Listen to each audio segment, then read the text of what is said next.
Alam mo ba yung molo wrapper? Hiniwa-hiwa natin yan. Ibinalot natin yung shrimp balls. Tapos ipinirito. Ere lang na may kinalabasan. Tingnan mo. Kakaibang pagbalot. Mas malutong kasi nga hibla-hibla. Pakinggan mo. Ere na nga. Meron tayong 8 pirasong hipon. Tatanggalin natin buntot. May natira pa kasing buntot sa pagbabalot. Pagkayari niyan, tutuyuin natin dahil nga basa at hinugasan. Di yakin ni gulugod, meron kasi diyang itim-itim. Tatanggalin natin yan. Tapos, iwain mo ng maliliit o kaya tadtarin mo. Para mabilis. Dudurugin kasi natin yan. Kung meron ka namang food processor, mas madali madurog yan. Sa isang bowl, ilagay natin yan. Isang pirasong tokwa. Durugin mo.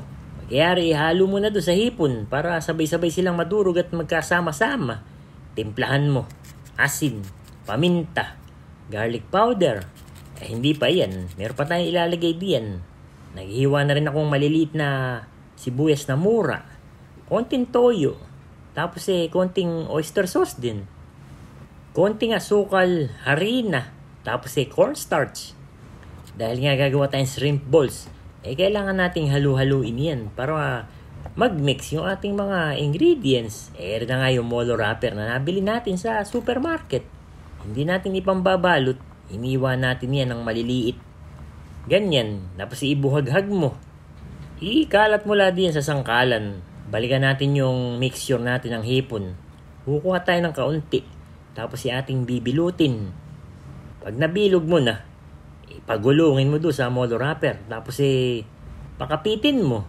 Kakapit naman yan at medyo basa-basa. Ganun din gagawin mo sa iba. Hanggang sa maubos natin yung mixture natin. Ayan, naubos na. Magpainit na tayo ngayon ng pagpipirituhan. Usan mo na ng mantika at napakabilis lang maluto Lalo na kung kumukulo mantikang paglalagyan natin. Oras na yan naging golden brown.